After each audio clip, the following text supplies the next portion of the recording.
All right. All right. Well, we're going to go ahead and get started. So we thank you all for being here today. And we want to start by thanking the Navy Child and Youth Programs for making today's webinar on developing great readers possible. And if you have a chance, can you all see that poll? If not, that's okay. We do appreciate you taking a peek at that. And again, thank you for being here.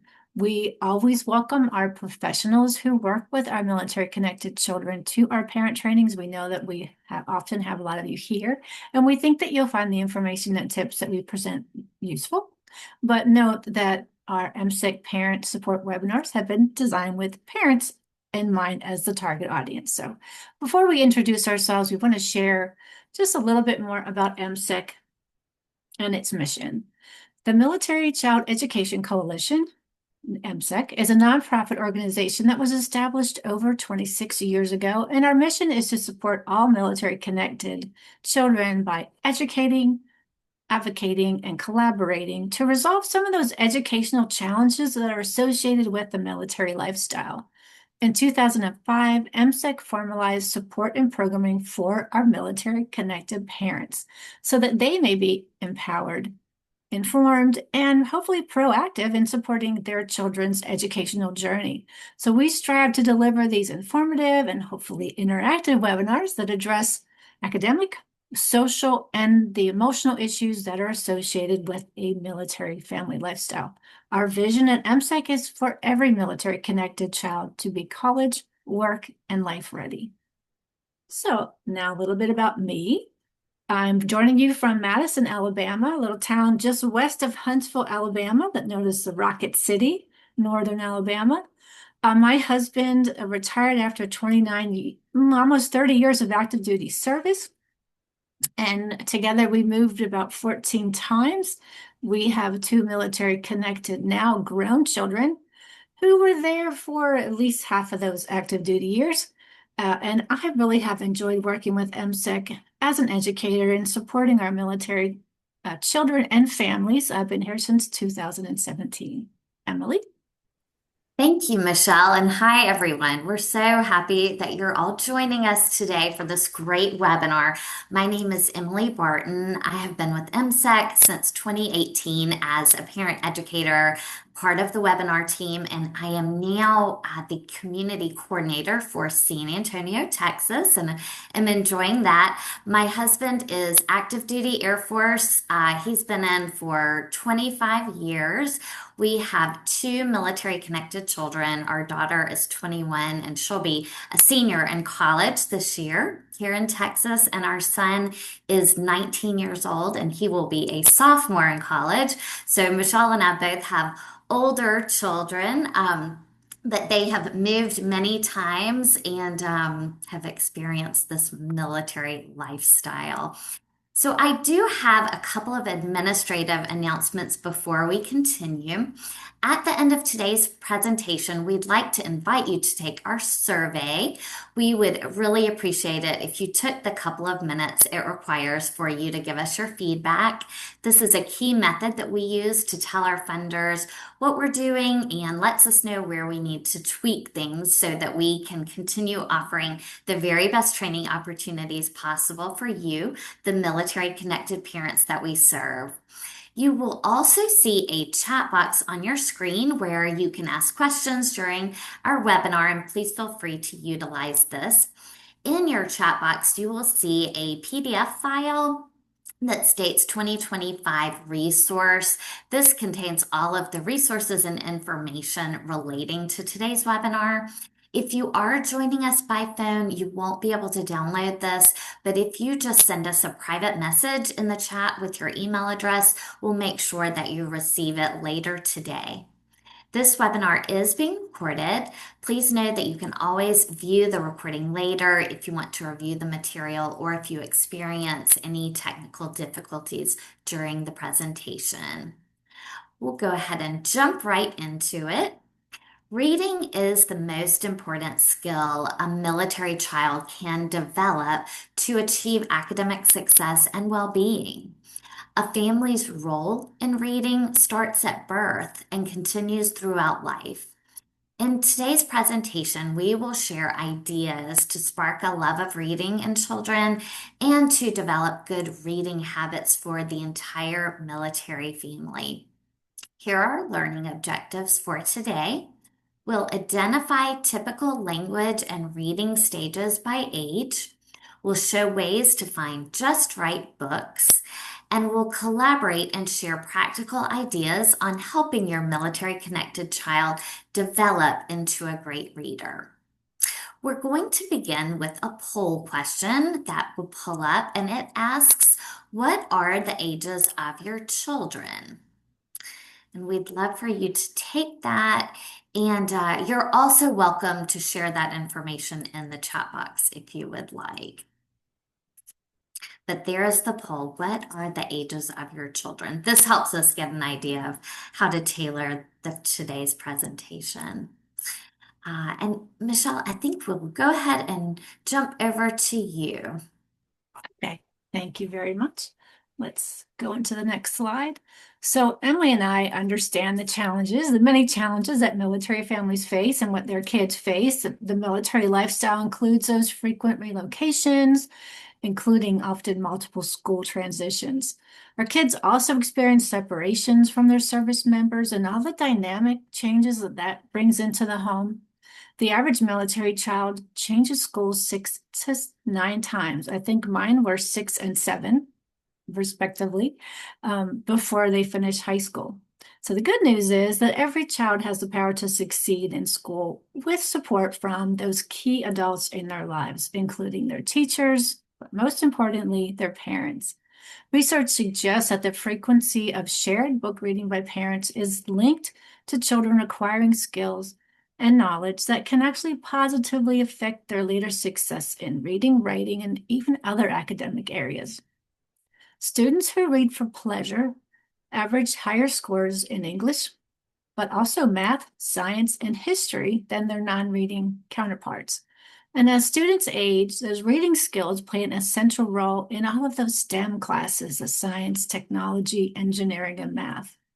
The National Academies of Science, Engineering, and Medicine found that positive child development and success in the areas of physical health and safety, emotional and behavioral competence, social competence, and cognitive competence are all linked to parents keeping routines, showing that warmth and sensitivity to their kids, and shared book reading. So all of those wonderful things can help our kids. Furthermore, we have a substantial amount of knowledge on how nurturing and supportive environment and close family ties, those close family ties are to promote that well-being. And shared reading nurtures those close family ties and connections. Therefore, establishing and keeping a reading routine is one of the most important things we can do to help our military children succeed despite all the PCS moves, deployments, changing schools, and all of those challenges that they deal with. Underscoring the importance of how reading together builds and maintains connections in military families, we want to highlight 2 free programs that have been specifically designed for our military families. The United Through Reading program connects military families who are separated due to deployment or a military assignment. It provides a bonding experience of shared story time. The military member records themselves reading a book. They choose from a copy of it from the UTR library, and then a copy of that book is actually mailed to the service member's home for their children to read. The kids are able to share some time reading the book together as often as they want. They can go onto the Google app and they can see their parent reading that book to them. So they can get together with their parent whenever they want. And as an added benefit, they get to see their parent and know that they're okay. So some of these other benefits, this of course builds family bonds and resilience. It eases the stress of that separation for the service member and the spouse and the child. And it cultivates a love of reading for that military child. These are positive reading experiences for them. It encourages literacy and language skills. And it actually makes homecomings easier with that continued connection throughout the separation, again, for whatever the separation was. As a military member, I think Emily might agree, you quickly realize that these reintegrations can be difficult. So keeping those connections during will really help make that a little bit easier. United Through Reading serves Army, Navy, Marines, Air Force, Space Force, Coast Guard, National Guard Reserves, and Special Operation Forces for all types of separation, including those deployment, drill weekends, and even long duty nights. So it also serves those non-custodial parents, GO bachelors, the wounded, the ill, and the injured that are in a medical facility. So you can see it's pretty much open to anyone that has that military connection. The other program is the USO Reading Program, which helps these military kids stay connected again through reading. These are virtual on-demand story times. A service member can read to their child regardless of their location. Our service members can walk into a participating USO, record themselves reading their child's favorite story, and then the neat thing about this is military kids can also go in to a USO and they can record themselves to send to their service members. So it goes both ways. And the links both to those programs are in the chat box. So if there's something you think you want to look into or share with others, they really are great programs. Let's discuss some insights on how we build literacy to begin with.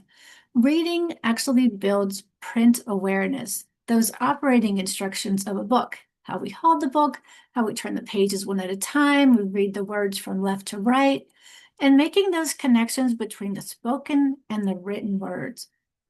Reading increases vocabulary. Research has shown that most vocabulary is learned indirectly by students hearing and seeing words or by being read to or reading a book on their own. Children also increase their vocabulary directly when parents and teachers talk about the meaning of certain words. For example, if the child has never heard the word enormous, they would never say the word enormous. If they have never heard it, said it, imagined it, consider the difficulty they can experience when they see that in writing and have to read it, trying to just figure out what is that word and how to say it.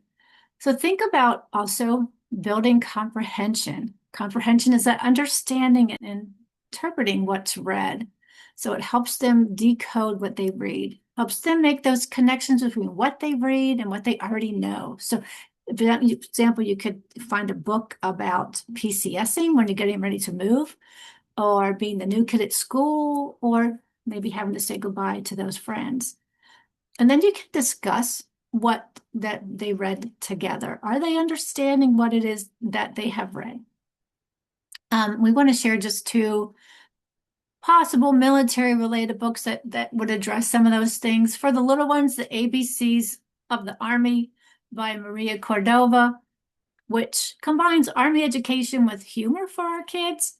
And then the classic standard, The Kissing Hand by Audrey Penn, which is that, again, a classic story about children and parents during times of separation. So these are just books that, are for examples of what you could read to your military kids.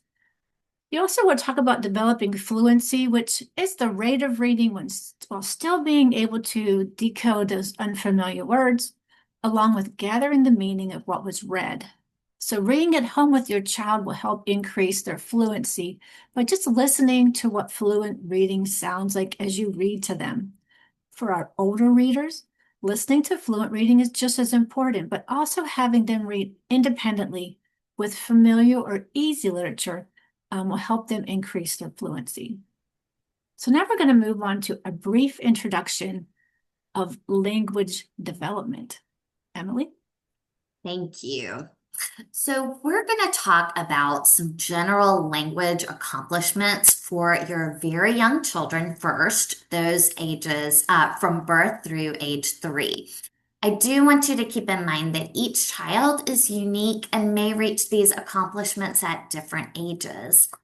So, for our birth through age 3 children, they love listening to stories. As our babies grow and are exposed to reading, they'll start helping you turn the pages of a book. Your toddlers may pretend to read, and they are typically able to name familiar pictures such as cup, dog, or baby. And as they get older, they can talk about what they see in their favorite books. This is really the age when children start to love to be read to. You'll want to continue reading aloud to these very young children, even if they aren't able to sit through an entire book yet, and that's okay. All right, so by ages 3 and 4, your children will have that print awareness that Michelle talked about. They will have learned the correct way to hold and handle a book. They can recognize some letters of the alphabet and understand that words are read from left to right and from the top of the page to the bottom. Children by ages 3 and 4 may attempt to read and write on their own and begin to recognize that words tell a story. They love to retell stories and they can often identify repeated words. 3 and 4-year-olds love to be read to and enjoy listening to these stories. They can participate in simple literacy games too. Those alphabet puzzles, those floor puzzles are really fun. My children loved creating words on the refrigerator with alphabet magnets. That can be a great type of literacy game. So I'd like for you now to take a guess. So this states if a child knows 8 rhymes by the time they are 4 years old, they are 4 times as likely to read on grade level by the time they are blank years old. So you're welcome to respond in the chat box. I'll give you a moment. And the answer is C, 8 years old. Mem Fox, an Australian writer of children's books and an educational specialist in literacy, states that a child who can recite 8 rhymes by the age of 4 is 4 times more likely to be reading at grade level by the age of 8. Age 8 is typically when a child is in 3rd grade, and I'd like for you to kind of remember that we're going to be coming back to that pivotal point in 3rd grade in a few minutes. So you'll want to keep reading and reciting those nursery rhymes. Maybe you're reciting Twinkle, Twinkle, Little Star or Baa, Baa, Black Sheep, Hey Diddle Diddle. Those are all some good examples of nursery rhymes. And it's so important to do that because it really can help your child read at grade level in the future. So we'll move on to our 5 and 6-year-olds. By the time they're 5 and 6, they are able to sound out simple words, show familiarity with rhyming and beginning sounds. They're understanding time sequences. So what happens first and second, then third. They're also able to predict what happens next in a story and answer basic questions about what they've read. They're able to match spoken words with the written words, and they can use their imagination to create stories. They're also able to use compound and more complex sentences and learning how to begin to write letters or words and use inventive spelling. It's very important to continue reading with and to your military child. Research has shown that reading aloud works better than any reading drills or expensive preschool programs to help a typical child learn how to read. Reading together supports and nurtures the relationship between parents and children, which is a building block for child wellness. And the great thing is, you can read together regardless of where you're stationed or even if you're in the middle of moving. So make sure to not let all of your child's books get packed during a move. Keep some out so that you can continue reading during that move. So I'd like for you to take another guess. Reading on grade level by the end of third grade is important because students start to go from learning to reading to, and you can write your response in the chat box. And the answer is A, learn. By the end of third grade, students go from learning to reading to learn. Again, you can see how third grade is that pivotal point in your child's reading career. So I'm going to pass it over to Michelle now. Thank you, Emily. So children learn their native language by exposure to that language, right? They hear it, they learn to speak it. But unlike learning to speak, children do not naturally develop reading skills through exposure to text. So children need to learn how to read. The research is clear. If children cannot read proficiently by the end of third grade, they may face daunting hurdles to success in school and beyond. Again, third grade makes that pivotal point in reading when children go from learning to read to reading to be able to learn those other subjects. And curricular instruction varies by state and school districts. Some reading curricula cover more aspects of literacy than others. So while almost all programs have some research-based components, the structure of a program can make a big difference according to Anders Rasmussen, principal of Wood Road Elementary School in Boston Spa, New York. Sounds like a nice place. Since military families do move frequently, it's possible that your child will encounter many different ways of learning how a particular teacher or school is teaching reading. So it's very important for our military parents to watch and be aware of their child's reading. It's becoming stagnant, especially after a different going to a different school after a move. Be cautious of difficulty with reading comprehension. Children may sometimes they're decoding the text and reading fluently, but they're not actually understanding that content. So these issues can go undetected for some time, and this can be especially problematic for our military kids who are changing schools frequently with those different teachers with different ways of teaching reading. So the result could be a kid in middle or high school who appears to be reading well, but is actually having trouble comprehending what they read. So again, it's essential to monitor their reading. So be sure to contact their teacher if you suspect your child is having difficulty with comprehension. So we're advising you to monitor their reading, but how do we know if they're struggling? So let's look at some possible warning signs. Some students may show struggles as young as preschool and kindergarten. So the following can be early warning signs. Our kids might have difficulty with noticing and naming rhymes as we're teaching them those rhymes that Emily talked about. They might have problems with pronunciation. They may have trouble sounding out unknown words or remembering words they have even seen many times before. They may have trouble remembering the ideas in a story, or they may have trouble reading like you talk instead of word by word. Some kids will actually memorize the story and read it back to you from their memory, not actually from the words on the page.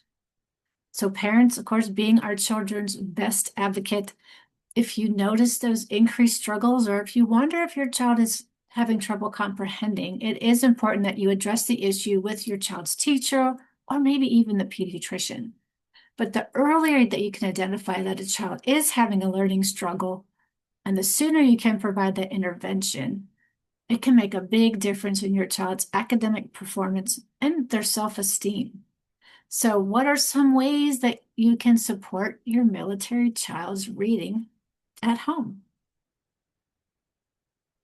You can begin by practicing the sounds of language, by teaching those rhymes that Emily talked about, maybe some short poems, and some of those rhymes are even songs, right? Play simple word games. There are many examples of games that you can purchase, but Pinterest has many ideas on creating games at home for little or no cost at all. So for example, you can ask how many words can you make up that are similar to the word bat? Help your child take that spoken word apart and put back together and take the B away and put in a C and make the word cat.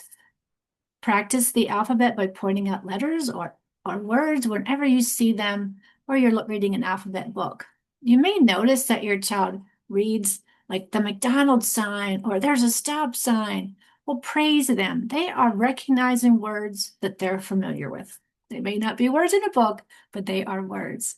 Listen to your child read words and books from school. Your child may be given a sight word list that you can make into a game. They may also have books with repeated text and picture clues.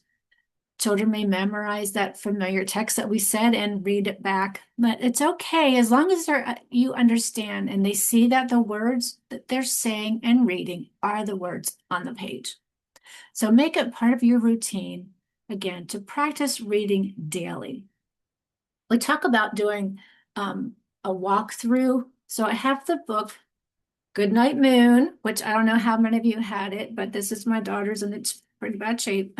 But basically, when we're looking at Goodnight Moon, we're walking through the text and the graphics and we're identifying things and we're talking to them about what's happening. So you want it to be fun, right? You want to focus on light and fun and not pressure your kids, especially with our younger ones. You want to take those picture walks through the books. Children may tell you in their own words what's happening by looking at the illustrations. You can even use props that go along with the story. So from Goodnight Moon, they have a picture of a table with a comb and a brush. You can have a comb and a brush in real life and show them the tangible item versus on the picture. So you can also change the setting. For example, if you're reading a book about butterflies or insects, do it outside. Take your kid outside and do it. Another great idea is keeping books on a low shelf for easy access for your kids. I know we had a small bookshelf filled with our kids' favorite books. And I swear now it was daily, but it might not have been that often. They would just empty all of those books and just lay there and look through them, page through them when they were little. So that was a good thing for them, and it was a good thing for me. So when we talk about reading, we talk about phonemic awareness, the understanding of sounds in spoken words, and an understanding of phonics, which is knowing that letters in print correspond to a certain sound. And these are the most basic first steps to becoming a reader. So we're going to watch a short video on phonemic awareness. So please notice how the dad engages his child by playing just a simple game and gets her to listen to the sounds inside the words. What is phonemic awareness? This is the key to learning to read. It is the ability to hear, identify, and play with sounds in words.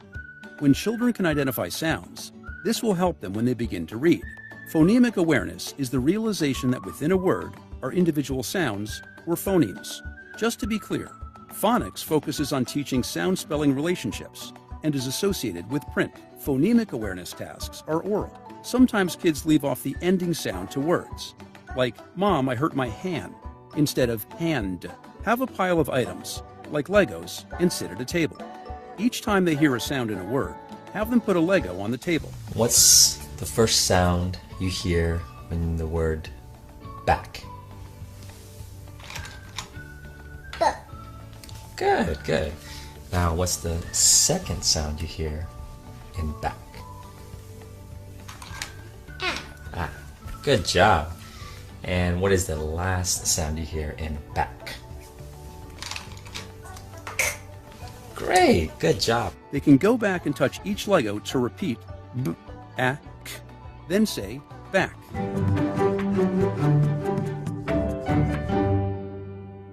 So I talked about being able to do simple things from home. That dad was able to use just little things they had around the house. But if you didn't have blocks, you could create index cards or something else just as easily.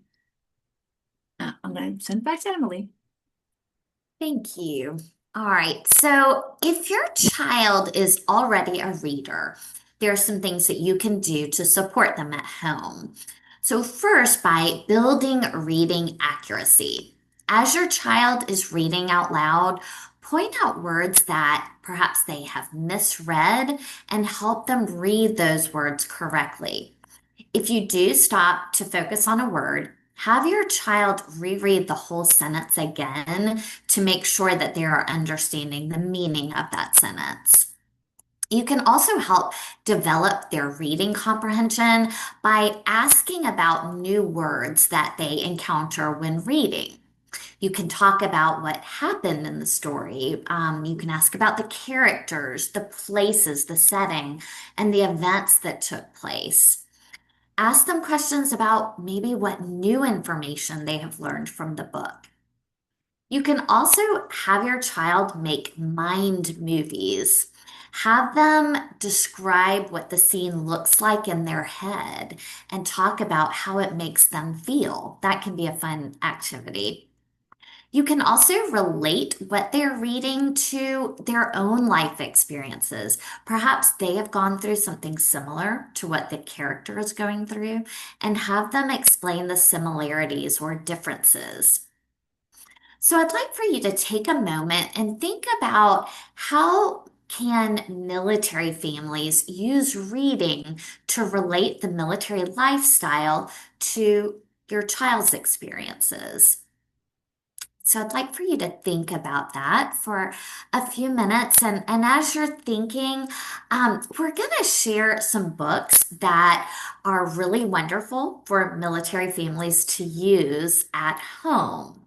So Michelle has a few books. Michelle, would you like to hold some of these up? Sure. Okay, perfect. Oh, okay. So is that the Unstoppable Me book? It is. Good.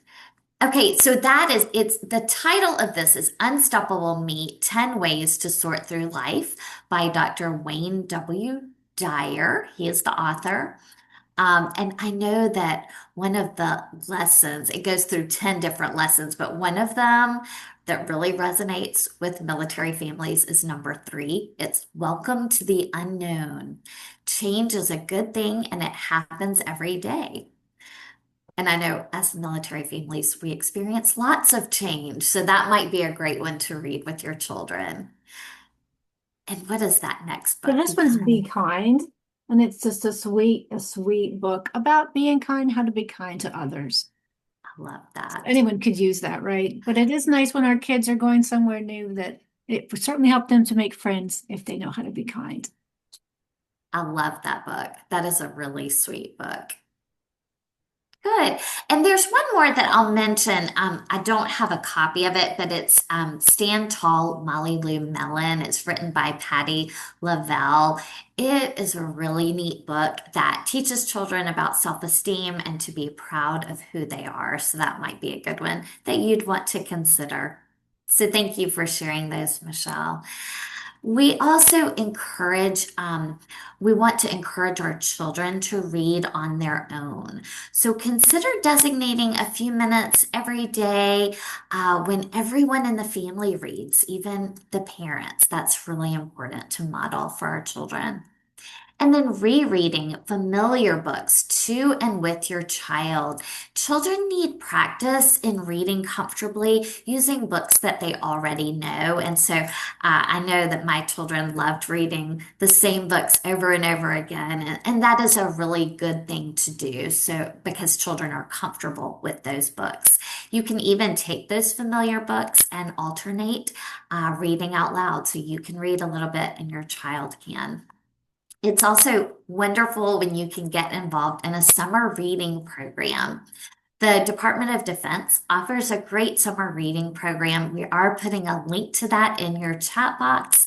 This year's theme is Level Up at Your Library, so be sure to check that out. So now we are going to watch another wonderful video of a mother and her son reading together. We're going to read this book together. Can you tell me the title of the book? Afternoon on the Amazon. That's right, Afternoon on the Amazon. So let's get started. So this book actually has a prologue before chapter 1. Do you know what a prologue is? No. So here the prologue is sort of like an introduction to the book. It maybe tells you what happened before chapter 1. Okay? So we're just going to take turns reading sections of the book, okay? And if you get stuck on a word, I'll help you out. All All right, so this says, one summer day in Fog Creek, Pennsylvania, a mysterious treehouse appeared in the woods. Okay, your turn. 8-year-old Jack and his 7-year-old sister Annie climbed into the treehouse. They found it was filled with books. In afternoon on the Amazon. Good job. All right, so this is chapter 1. What's the title of chapter 1? Where's Peanut? Where's Peanut? Okay, I'll start since you just left off, and then you can read next. Hurry, Jack, Annie shouted. Annie ran into the Fog Creek woods. Jack followed her. It's still here, Annie called. Jack caught up with Annie. She stood beside a tall oak tree. Jack looked up. The treehouse was shining in the afternoon sunlight. We're coming, Peanut, Annie called. She grabbed the rope ladder and started up. Okay, go ahead. Jack followed. They climbed and climbed. Finally, they climbed into the treehouse. Peanut, said Annie. Jack took off his backpack and looked around. Can you pause for just a moment? So I noticed when you read this part, do you see there's a question mark after Peanut? So when you see the question mark, you can make your voice go up so it sounds like you're sort of asking a question. So you could say, Jack followed. They climbed and climbed. Finally, they climbed into the treehouse. Peanut? Annie said. Jack took off his backpack. He looked around. See how it sounded a little bit different? Okay, go ahead. Sunlight slanted across the stack of books about ninjas, pirates, mummies, knights, and dinosaurs. The letter M shimmered on the wooden floor. M for Morgan Le Fay.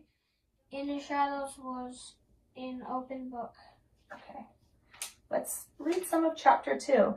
I want you to be careful when you see the exclamation marks and question marks to make sure you can make your voice go up for the questions, or you can be surprised when you see the exclamations, and when you see the periods, what should you do? Stop at them. Not so much stop, but just do a quick pause. Take a breath and then keep reading, okay? I think that is a great example of how the mom is modeling and explaining as she's reading with her son, and how they talk about how your voice goes up at the end of the sentence when there's a question. She's so patient and is really showing him how what fluent reading sounds like.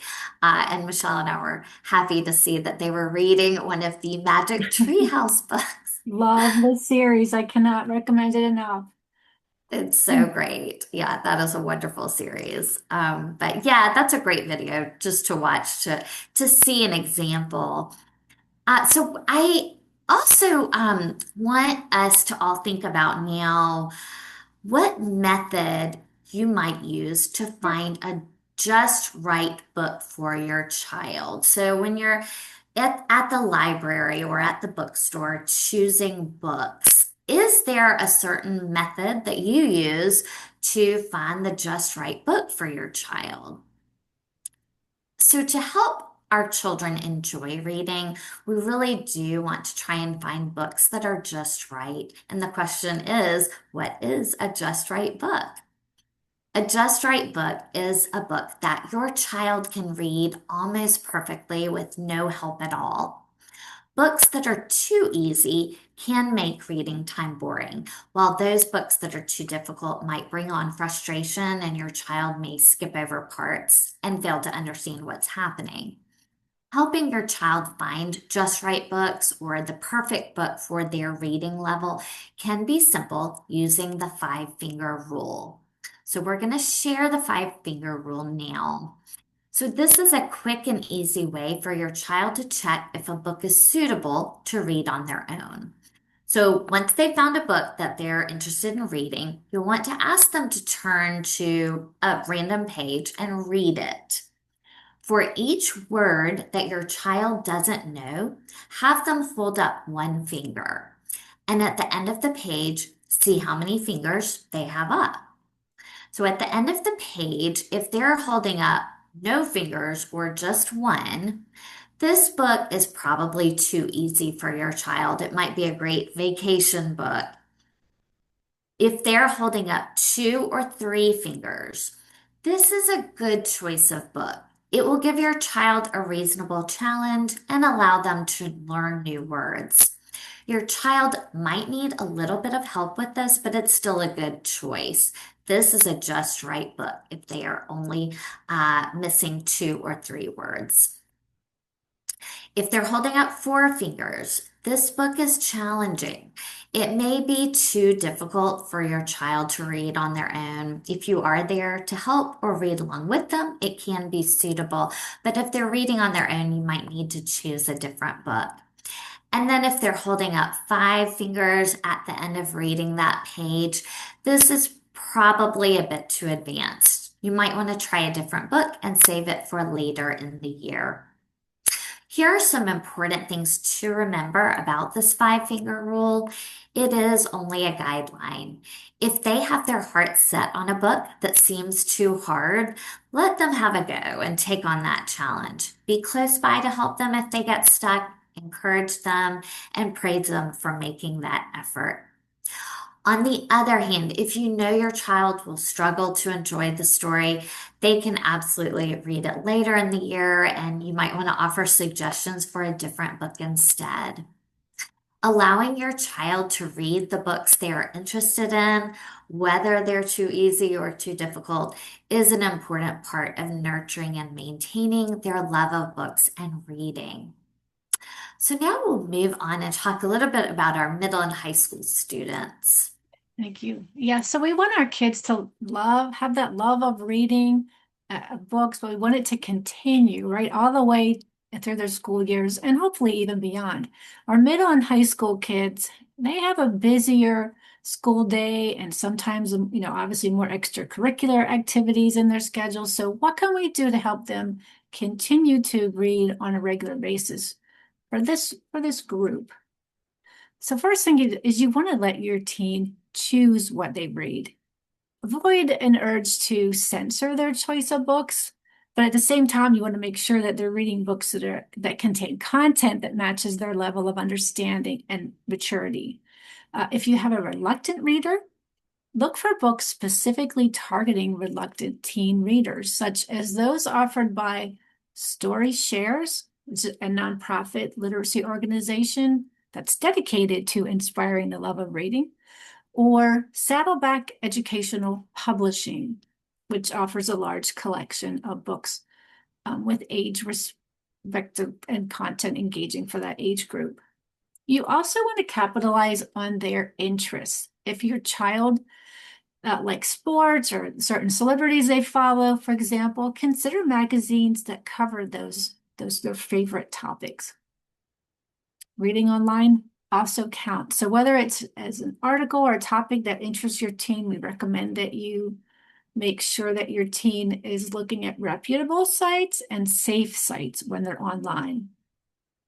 And understood.org has a great suggestion. The reading about social media, for example, encourage your teen to follow a blog on a topic that interests them or have them read those interesting tidbits to you as they come across them. And we want to share another fantastic online resource for our military teens. Bloom, Empowering the Military Teen, is a safe, nonpartisan platform for military kids to share their stories and to be empowered. They have a variety of topics that relate to a military lifestyle, and their content is mainly created by military teens and young adults about topics that interest military teens and young adults. So it's a great place for them to go and read and really just find information about kids like them. You also want to talk to your kids about reading. Ask them what they think of the story that they're reading and make connections with ideas or issues that may be relevant in their own life. And do your best to keep up with what your child is reading. So if you can, maybe read a few pages of their books yourself so you can discuss the story. You may find that these books provide a neutral ground on which to talk about some otherwise sensitive subjects. You can play games that utilize reading. Word and vocabulary building games like Scrabble, Boggle, Bananagrams are great games to play.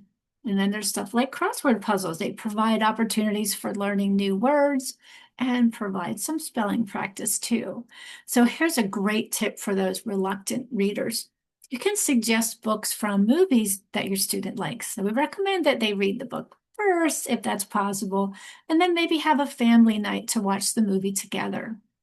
As we mentioned earlier, reading aloud has so many benefits. This is true for all ages. So a way to encourage reading is to pick a story together, and then everyone takes turn reading a chapter out loud. This incorporates kids from different ages and helps build that quality family time. And when our service members are away, we talked about reading the same book as the child, so they can have that conversation and share their thoughts about the book. And then we've already shared those great resources that United Through Reading and the US Overdue program that helps to encourage and make that a little bit easier. So we do have a question. What additional or innovative ideas do you have to get your older military kids to read? I will tell you one of the things that my kids did is they had a kind of a library swap between them. And so books are expensive. I know a lot of them are online now, so it's not quite as bad. But when mine were younger, they were pretty much all just books. And they could be quite costly, especially if they were reading series after series. So they set up a little library between them and they would share their books. And they got each other excited about the different books. So as you think about things, you could put that in the chat box as well. But you could also let your teen take over reading with a younger sibling at bedtime. Maybe once a week, they can read something with their little sibling, and they may find their siblings' enthusiasm for stories contagious, like we do. You can visit the library together and make it an event where you share some quality one-on-one time, and everyone gets to choose a few books to take home. You can continue to model reading. Your teenagers will still follow your reading habits. They'll never let you know it. Let them see you reading. Make comments and share maybe interesting passages from the books that you're reading with your teen. And of course, kids will often listen to audiobooks. I know our daughter listens to them when she's driving or her household chores. And those integrated DoD MWR libraries websites offer free online resources to service members and families, which include free ebooks and audiobooks. And that link is in the chat box. Now, we recently presented a webinar which isn't up on YouTube yet. However, that will be called Motivating Middle and High School Readers over the Summer. But we do have one that's up there now that you could Google, Motivate Your Adolescent to Read During the Summer. And that would be on our MSIC YouTube channel. So a little bit more on motivating the older reader. And I'll put the link to our YouTube page in the chat box. And I'll give it to Emily for some final thoughts. Wonderful. All right. Well, we hope that you all have enjoyed today's presentation on growing great readers. Our military connected children benefit from shared reading with their parents. It impacts their academics, their well-being, and their family ties. Make sure to track your child's reading progress, especially after you're moving to a new location. You want to make sure that they are maintaining and growing their reading skills. We hope that today we've provided you with lots of different ways that you can support reading at home. And truly, one of the most important ways is reading to and with your child on a daily basis. We do appreciate you all joining us today for our webinar. We would like to invite you now to take our survey for today's presentation. You can do that by clicking on that survey link that's right in the chat box or using that QR code on your screen. It only takes a couple of minutes, and we do appreciate your feedback. Once you're in the survey, you'll click on Webinar Survey and type in the 4-digit webinar number, which is 6525. Then you'll hit Submit at the end of the survey. If you don't fill it out now, following this webinar, you will receive an email invitation to take the survey. We use this tool to make ongoing improvement to our webinar series, as well as add new topics of interest and provide feedback to our funders. So we thank you for doing that. We also invite you to check out SchoolQuest. This is an online interactive tool specially designed to support highly mobile military families and students. It has a variety of resources and tips to help students achieve academic success and well-being. It is free, and we'd love for you to sign up. You can use that QR code or the link in your chat box. If you have any education-related questions, concerns, or issues for your military-connected children, please reach out to our military student consultants, or MSCs. They are the premier source to provide you with one-on-one help for all of your questions. And to contact a military student consultant, you can email them at msc@militarychild.org. The the Wellbeing Toolkit was developed for parents, school professionals, behavioral mental health professionals, and community leaders. It is a wonderful tool full of resources for all aspects of the military-connected child's well-being. We'd love for you to explore it on our website and share it with others. Michelle has put the link to the MSEC Wellbeing Toolkit in your chat box. If you have missed one of our previous webinars, or if you'd like to share this session or watch it again, the recordings can be found on our website at militarychild.org, as well as on our YouTube channel. And both of those links are in the chat box. We are excited to announce webinars that are presented specifically for our Spanish-speaking military community. Please join Mariella and Yasmina at the end of each month for these special webinar presentations funded by HEB. As with the rest of our webinars, these do begin at noon Eastern Time. And the next En Espanol webinar on creating strong military families is next Thursday, June 26th. So not this week, but the following week. And the registration link is in your chat box. If you are interested in obtaining a certificate of completion after a live webinar presentation, please complete the online survey and contact research@militarychild.org. We are very excited to announce that registration is now open for our MSEC Global Training Summits in Atlanta, Georgia on Monday, September 22nd, and in Austin, Texas on Friday, September 26th. We would love for you to join us, and the link to registration information is in your chat box. We'd love for you to join us for our upcoming webinars next Tuesday, June 26th. I believe it is next Thursday. It is Thursday. I almost said it incorrectly. Next Thursday, June 26th. Yes. Our En Espanol team will be presenting that Creating Strong Military Families webinar that I told you about a moment ago. Then we are going to have a little bit of a summer break and come back at the very end of July. And so we'd love to see you back on July 29th, which is a Tuesday, to present What is a Purple Star School? The registration links for both of those webinars, the En Espanol and the What is a Purple Star School webinar, are in your chat box.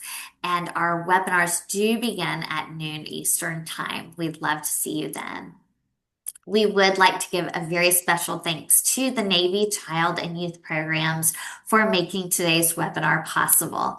Thank you to all of you for your interest and participation. We hope you have a wonderful rest of the day. Thanks so much.